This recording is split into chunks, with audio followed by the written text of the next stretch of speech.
Littérature, société, culture, spectacle, le magazine de Cannes en français.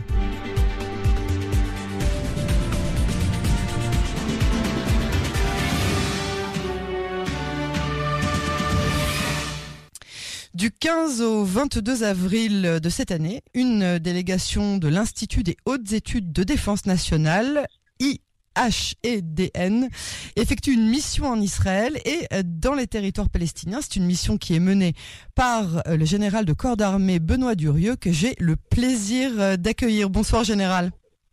Bonsoir. Merci d'avoir accepté d'être l'invité de Cannes en français. Vous êtes le directeur de cet institut et vous avez rassemblé une quarantaine d'auditeurs issus de la majeure défense et sécurité économique. Je voudrais tout d'abord que vous expliquiez pour les auditeurs de Cannes en français qu'est-ce qu'est cet institut, quel est l'IHEDN?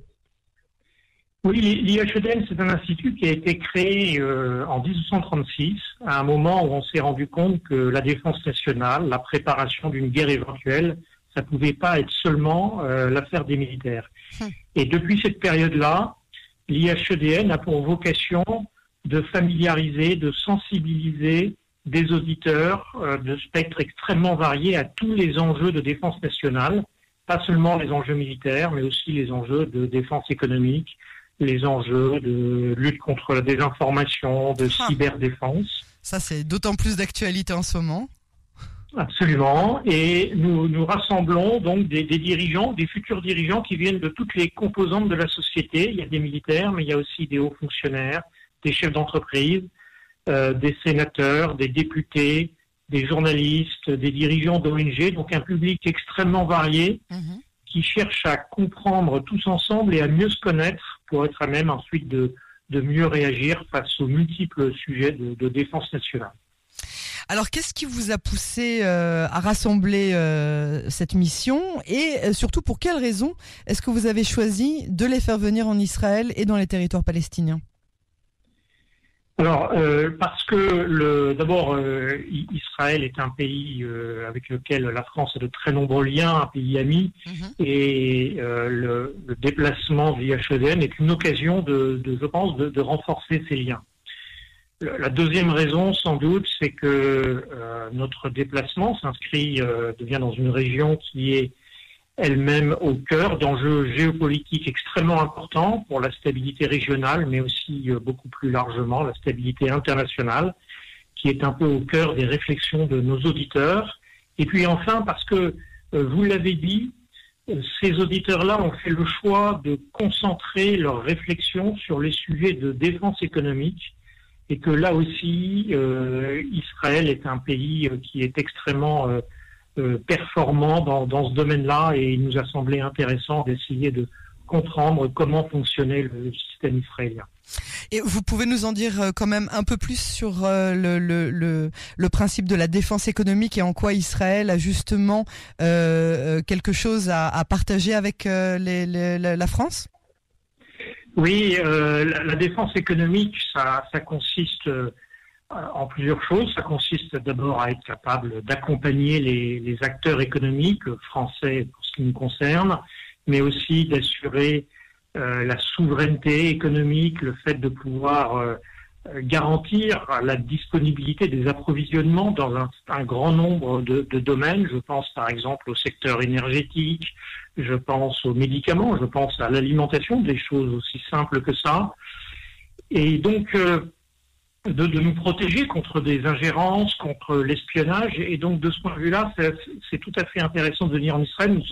Nous avons, par exemple, été reçus samedi au ministère de l'Énergie qui nous a présenté la politique israélienne en matière de garantie de la souveraineté énergétique israélienne, et c'était tout à fait passionnant.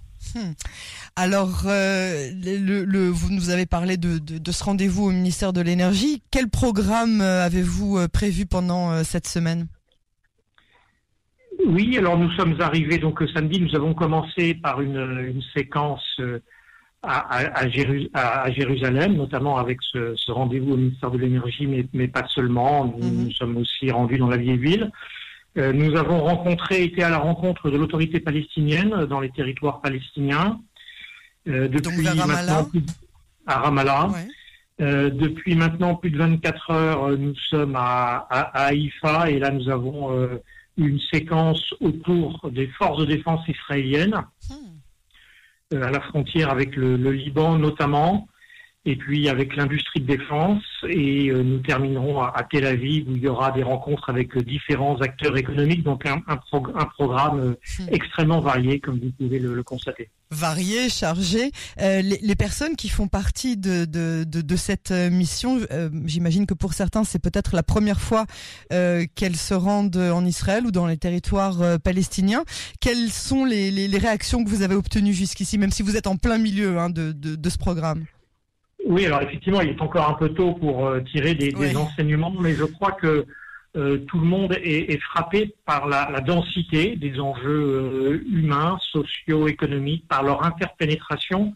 Et de ce point de vue-là, comme précisément la marque de fabrique de l'IHEDN, c'est de s'intéresser à l'interconnexion de tous ces enjeux militaires, économiques, sociaux, politiques. Je crois que ça frappe tout le monde ici. Ce qui les frappe aussi, c'est la chaleur de l'accueil qui nous est réservé partout. Et je crois que ça, c'est quelque chose qui revient souvent dans les conversations également. Ça, c'est une bonne chose et j'imagine que c'est quelque chose de commun, que ce soit du côté israélien et même évidemment du côté palestinien. C'est une première, cette mission en Israël et dans les territoires palestiniens. Est-ce que vous avez l'intention de réitérer les prochaines années ou bien est-ce que chaque année, il s'agit du même genre de programme mais dans un pays différent ? Non, alors oui, chaque année, il y a des destinations différentes, mais ce n'est pas la première fois que l'IHEDN vient en Israël et moi-même, avant d'avoir été depuis un an directeur de l'IHEDN, j'avais été auditeur de ce même institut. Et j'avais eu la chance moi-même en 2011, si je me souviens bien, de venir moi-même faire un déplacement dans ce pays. Est-ce que vous avez constaté un changement quelconque? Alors, on rentre pas évidemment dans la politique qui n'est pas le sujet de cet entretien, mais est-ce que vous avez constaté un changement quelconque, notamment dans le domaine qui vous amène ici? Alors, je crois que Israël donne le sentiment d'avoir beaucoup progressé précisément dans le domaine économique, même si ce n'était pas l'accent du déplacement que j'avais effectué il y a maintenant une douzaine d'années. Ouais. Voilà, et ça s'est beaucoup construit, voilà, mais il est difficile à 12 ans d'intervalle de faire bien sûr, surtout que j'imagine que vous avez dû mener d'autres genres de missions entre les deux programmes. En tout cas, c'est une bonne chose de savoir que l'IHEDN est un acteur présent dans la collaboration stratégique, économique entre Israël et la France, et les territoires palestiniens et la France. Général Durieux, le mot de la fin? Eh bien, écoutez, je crois qu'on est aujourd'hui au jour de commémoration de l'Holocauste, et donc je voudrais vous dire que d'abord nous sommes, en fait, j'ai oublié de le dire, nous avons commencé notre déplacement en Israël par une visite à Yad Vashem, et je crois que moi-même je l'avais déjà vu, mais j'ai été à nouveau extrêmement frappé. Oui, il y a toujours des nouveautés à Yad Vashem. M'associer avec tous les auditeurs d'ailleurs à l'hommage qui est rendu aujourd'hui aux victimes de la Shoah. Et puis je crois que ça, au-delà du cas particulier d'Israël, je crois que ça nous renforce tous dans la détermination pour la communauté internationale de faire que ceci ne puisse plus jamais arriver.